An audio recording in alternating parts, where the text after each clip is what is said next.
Hello friends, welcome back to another Value Vintage Cards video.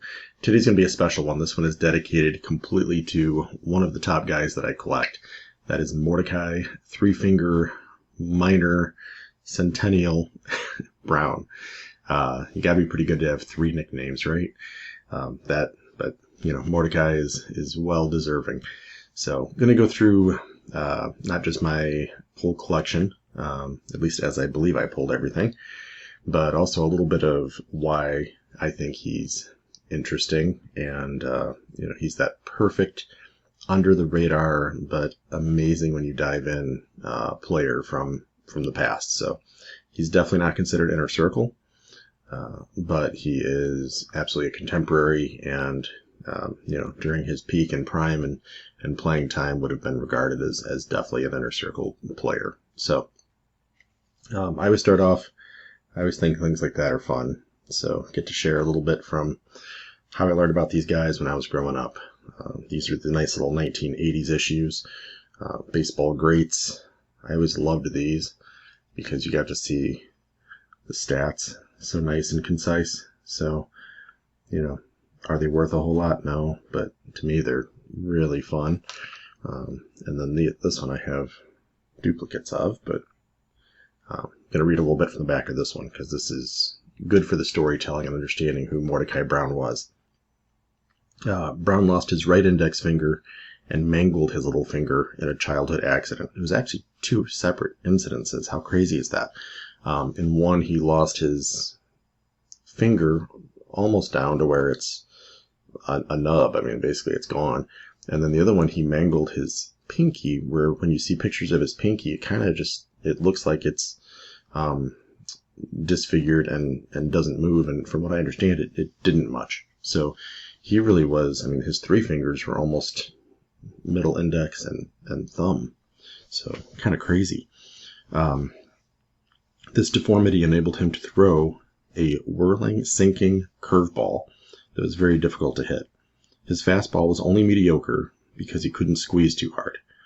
From 1906 to 1909, he posted season records of 26-6, 20-6, 29-9, and 27-9, with an ERA ranging from 1.04 to 1.47. He won 20 or more games in 6 consecutive years, from 06 to 11. His career record was 239 and 130. Not bad. With 58 shutouts and a 2.06 lifetime ERA. I believe that's still third. I know there's some, recalculations, and it kind of depends where you cut things off, and the addition now of Negro League players. I haven't really looked to see. Historically, they've always said he was third, so maybe he's not quite third anymore, but he's, top few is pretty impressive. The Cubs won 4 pennants in 5 seasons with Brown, which, again, talk about things you don't hear. He won 5 World Series games for them. For many years, Brown versus Christy Mathewson of the Giants was the NL's premier gate attraction.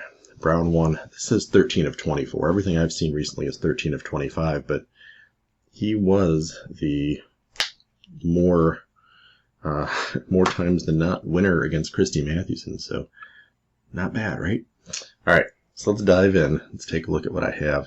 The one thing I wanted to pull, and sometimes I just go to Baseball Reference and I pull things and I start reading and looking. How ridiculous is this? Let's go 1909, just for the most insane statistic I've ever seen.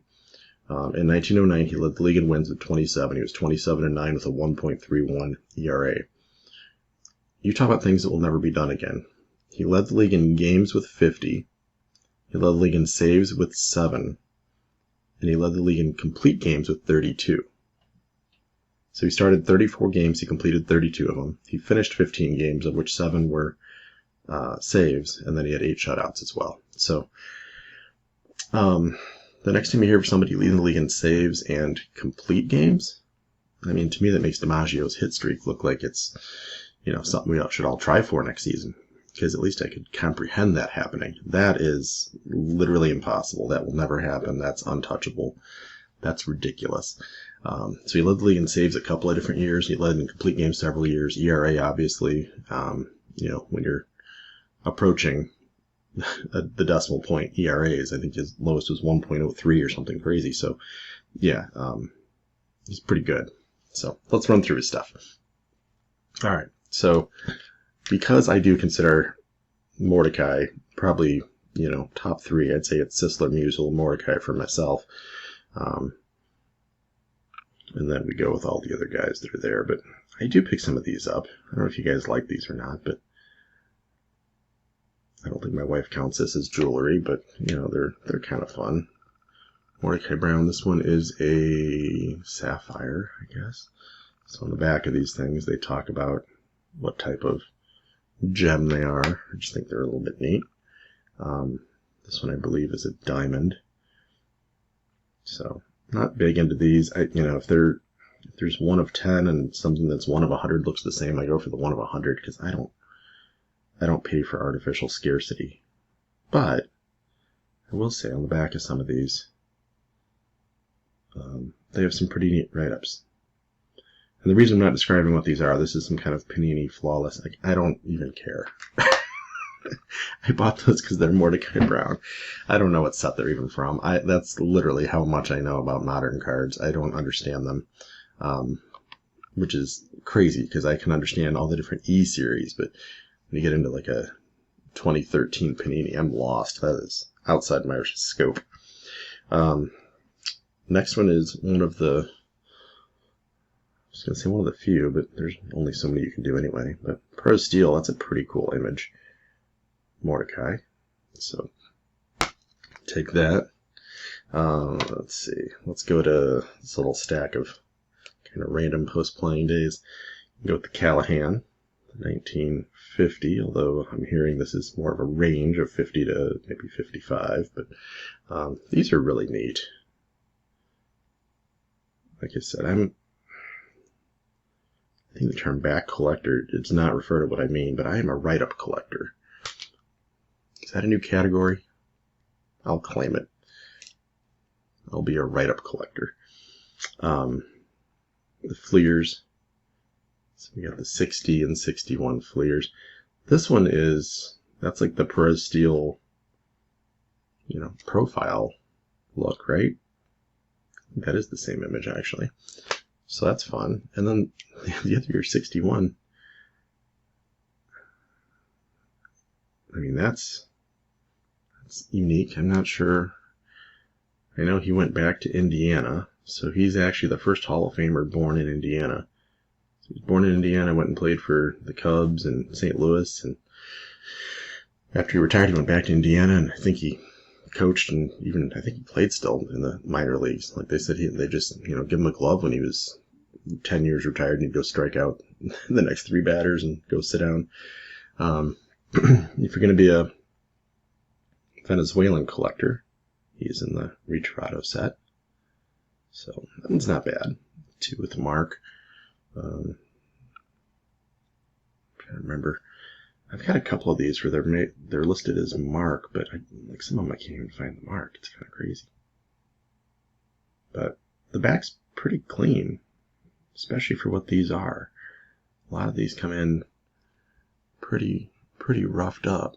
So that might be a mark on the front. I'm not sure, but decent card. So I like that one. That whole set is fantastic. All right, now we'll really start jumping around and go crazy style here. I will go with the T's. So let's go from most often seen to least often seen, I guess. T206. Mordecai has 3 of them. So this one, take a look at it. Such a great image. That's considered the Cubs shirt T206 card. And then we have the Chicago on shirt T206. It's a nicer one for me because it's a 3. That's pretty solid. And you can kind of see the impression of his hand there. I can do better than this one, but that's still pretty darn cool. And that's a pretty readily available card, so if you're looking for one card and you want something that's going to be, kind of interesting for the Mordecai Brown aspect, I recommend that one. Chicago on shirt T206 card. And then you can also go with the old portrait.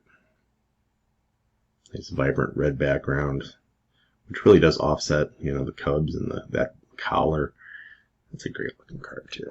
So that's the T206. He also has a T205.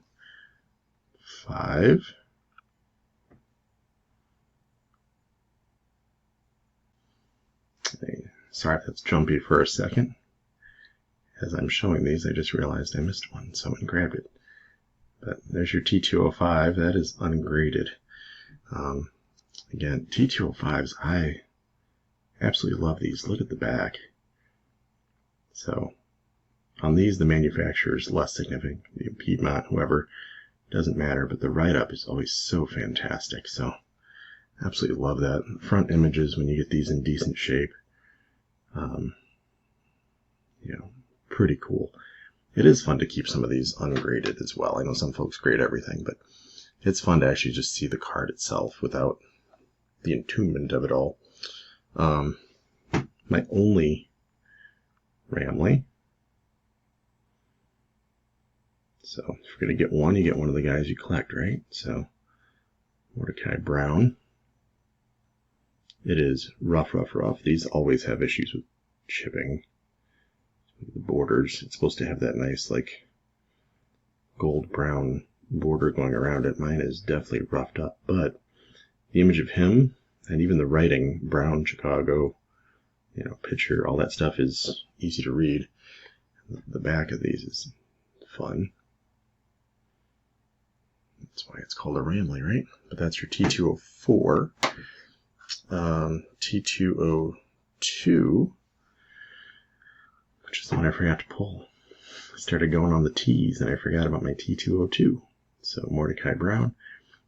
These are neat too because you can pull them and get different center images. So I've got a Fred Clark that has a Tris speaker, and this one is that $100,000 infield. So when you flip it over,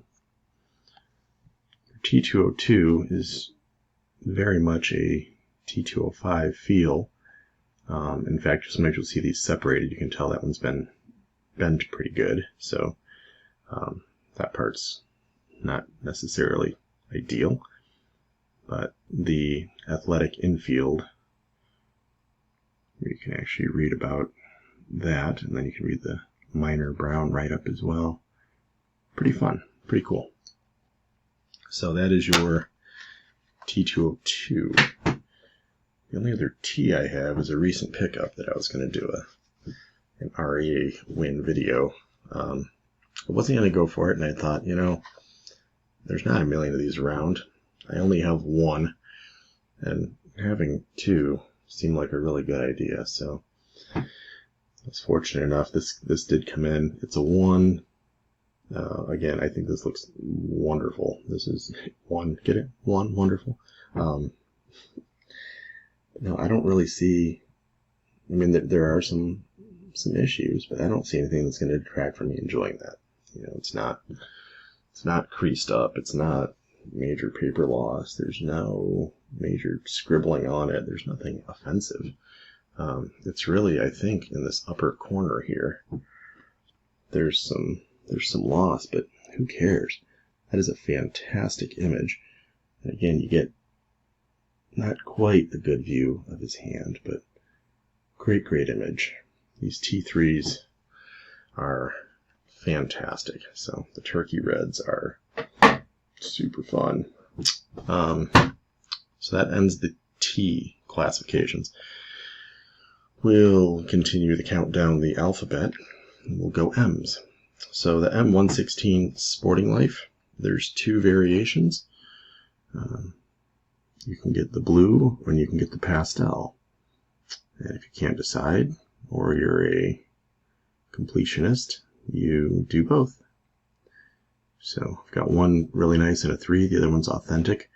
Typically with these, and I don't know if it's always the same rule of thumb, it seems like one is tougher to find, more scarce, more valuable, you know, everything you'd expect with it. Typically the same image. I don't know if there's any that have different images, but it's really just the color of the background. So the blue obviously is a very blue background, and the pastel is, you know, almost a just muted light color type of background. But there's your two M116 Sporting Lives. Actually, the back of those two those are always kind of neat and vibrant. So just to get an idea what the back of those would look like as well. So that is the M's. Jumping into the E's, did those from lowest to highest. So E90. E90 is interesting because this is an E90-1. So it's a little bit cartoony. It's that same popular pose for sure, but a little bit of a cartoony impression of it. But still a great looking card. I still like that a lot. E90 has another, the -3, which is absolutely one of my favorites. I actually have duplicates of this card, which is insane. But I have an authentic that I'd be willing to trade for the right value. I'm not going to just hand it away because I think it's one of his best cards. I think the color on this is so neat. I think the image, I think they did, you know, really cool pose. The sleeve color, just everything about the color and image of that card is neat to me. So that's an E90-3. That's one that I would say put on the list. Tough to find. There's not a lot of those out there, but if you want a cool brown, that's a good one. E91. These get criticized a lot because they basically all look the exact same with different names. I changed the jersey, but there's, you know, 3 or 4 very generic poses, and so E91 set B. Mordecai. Back of that one's pretty good. I haven't shown every single back, but that's a neat one. Nice little listing of teams and set stuff there. E93. That's another one. You notice most of these I end up with, you know, a poor, fair. When I get a higher grade, it's only because I can't find the card often. I really don't want to have to pay up. I'd rather get 3 more new cards than have one in nice shape. I don't know if that's a unique philosophy or if there's a lot of folks that collect that way, but the E93 Mordecai to me is perfect. That's exactly what I want.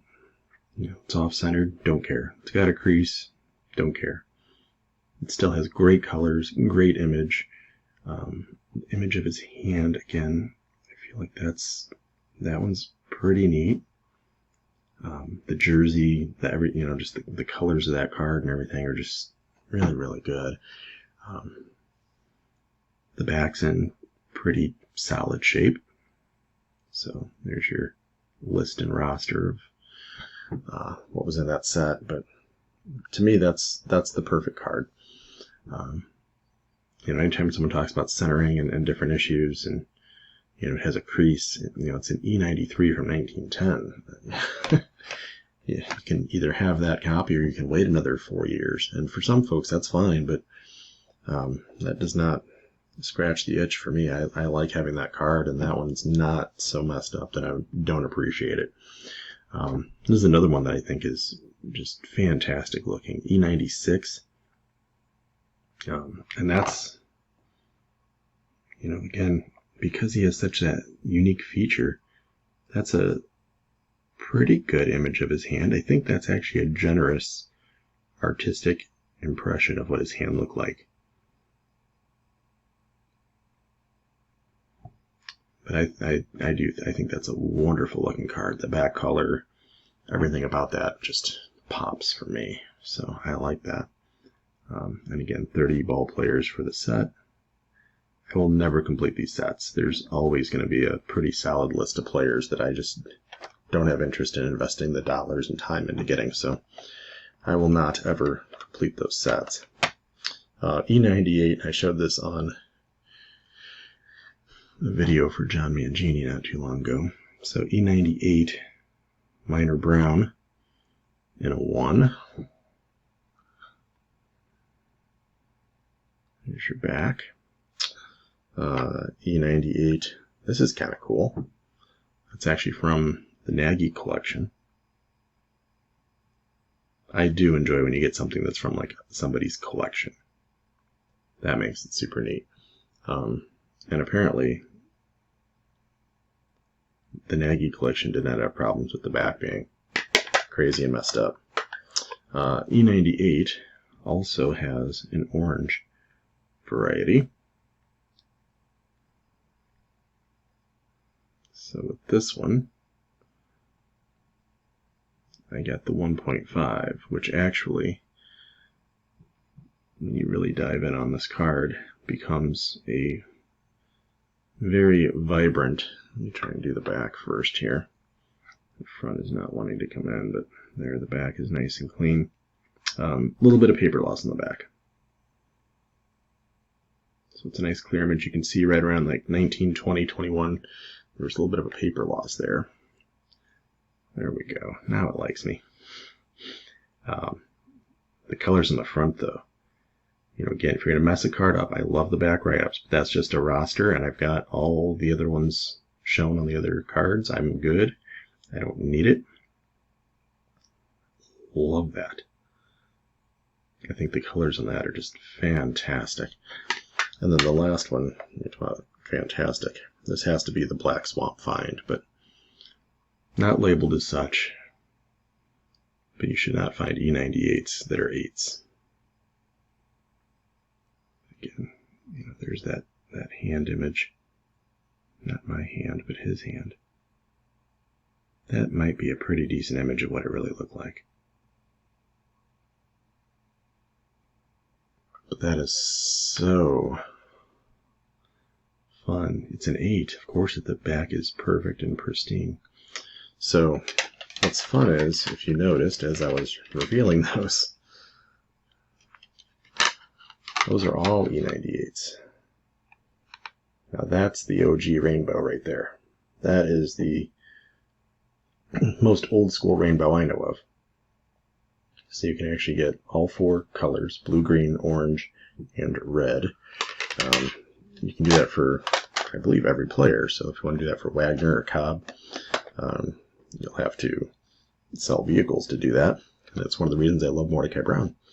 Pretty affordable. Most of those are a few $100. The 8 is a little bit more, but for the most part, not crazy. I have one other E, and this is a brutally tough set.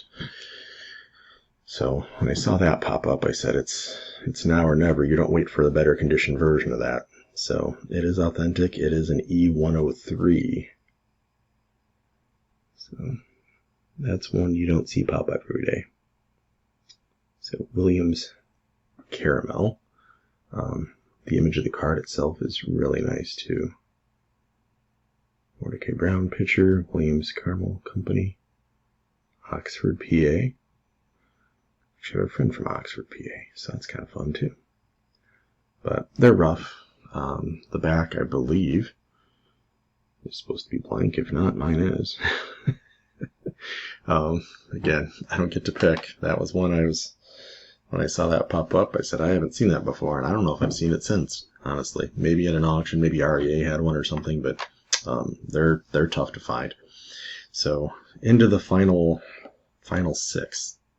So got a few left. My only pin, and actually one of my few pins, period. So 1910 to 12, Sweet Caporal. It's the small letters version. These aren't crazy. Triple figures for decent condition, but not much over $100. So when I saw that, I just snagged it. The back, actually, if I can get it to focus on something that glary and small, maybe. There we go, maybe. So, Sweet Caporal cigarettes, and then it has a little bit of a write-up on it on the back. So, pretty darn neat. When I saw that, I was like, yeah, I should definitely snag that for the collection. Two more that are more standard cards. So you get this one. This one has clones to it that will look familiar to other backs and sets. So this version is the Famous in Bars. Famous in Bar. Sometimes they add S's. I don't know why I do that. But cool image. Stadium in the background, and then the back is the Famous in Bar back. So clothing stores, caramels, tobaccos, all the different ways that cards were being distributed back in that era. So that is a 1916. So fun stuff. Another way you could get cards back in the day would have been Cracker Jack. So 1915 Cracker Jack, 14 and 15 for nearly every player, I think, other than Mathewson, his rival, look the same. The biggest difference is on the 15s, that's how you read them. On the 14s, the back is, what you would consider to be like the right way, where you turn it this way and you read it. On the 15s, it's upside down. So that's the biggest difference. But I bought that raw, and when do I send a card in for grading? These are very thin and fragile. These would be, if you dropped it, you would destroy it. It could go from a 1 to an A in a heartbeat. And in fact, it was hard to even keep in a top loader just because it is so thin. If you put it in a, growing up, you used to call them flimsies. I don't know, but like the little penny sleeve. You put it in that, you put it in a top loader, and it's still going to be probably loose and able to fall out. So I said, I don't want to risk that on something like that. That's too hard to replace. That's too old. That's too cool. Let's go ahead and case it up. All right. So a couple more I did just show as well, but if you're going to be a Mordecai completionist, I've actually shown this one twice, so this is the trifecta of this one. That is a 07 to 09 novelty cutlery. That was a big auction one. That is very scarce. Highly recommended, but good luck finding one. These sell every few years. So that was one that when I saw it pop up, I said, it's go big or go home, I guess, on going in on that auction. You really don't get the choice of saying, like, that wasn't a good deal, I'll wait for the next one. All right, well, it's not too long for 2028 to come around, I guess. You just wait it out. So, really cool image. And everything, just the entire moment of that, seeing the bottom of the spikes and everything, it's just neat. This next one, I think, is my favorite Mordecai piece. And it's not the most expensive. It's probably third, is my guess. I don't know if everybody would agree with that. Again, you're valuing things that are impossible to comp. Did I overpay on one? Did I underpay on another? It's nearly impossible to know because they sell every few years sometimes. So the 1907, again, Deech, I think. Chicago Cubs postcard. Again, the image of him, rearing back, ready to throw. But this one, the last time I showed it, I did the same thing. For my money, that is the best image available to see what his hand would have looked like. Other than, there are some pictures and things, but I've never seen a collectible original issue with a better image of what his hand would have looked like. Isn't that crazy? And he was a dominant pitcher. He didn't even start pitching until he was 26, and he was retired before he was 40. He had a very short career. You shouldn't be comparing to Mathewson and Alexander and Walter Johnson. You should be comparing him to Sandy Koufax. That would be a more appropriate comparison. But that image to me is just fantastic. And then one more. Last one. Grand finale. And it's a big one, literally. 1909 to 13. Sporting News Supplement M101-2. And it's another one that is just a ridiculously fantastic image. It is obviously way oversized.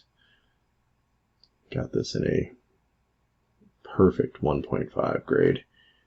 Again, the image of him is excellent. So, absolutely love that. You know, came as a page. Sporting News up in the corner there. Image of his hand, his glove, the field in the background, players in the background. Just fantastic. And of course, they're just blank backs, so nothing special on the back. But you know, I've only got a couple of these, so when I do jump, it's always got to be somebody I collect hard. So right now I've got him and Comiskey. So I'm representing Chicago well with the two I've got. But such a cool image. So that is it. I believe I remember to pull everything. I felt like when I pulled everything it was less than I remembered, but based on the time of the video and how I maybe lingered on a few, and hopefully it didn't feel like it was too long. That's what I have so far. Obviously there's more to be had, especially as you explore some of these rare uniques. You know, again, I can't show my favorite postcard enough, but when I find items like that, I will continue to add them. But I think most of the, you know, what we might call the quote-unquote base run of Mordecai Brown is probably in my collection right now. So that's what I got so far. Autographs will be tough to add. You know, he passed, I think, in the 40s, maybe. I mean, it's been more than a minute, so his autographs are extremely expensive. But I will continue to add what I can find. If you know of anything else that I'm missing that would be not impossible to find, let me know. I'm always open to suggestions and ideas. Love the support. I will see y'all on the next one, and we'll talk about somebody different. Take care.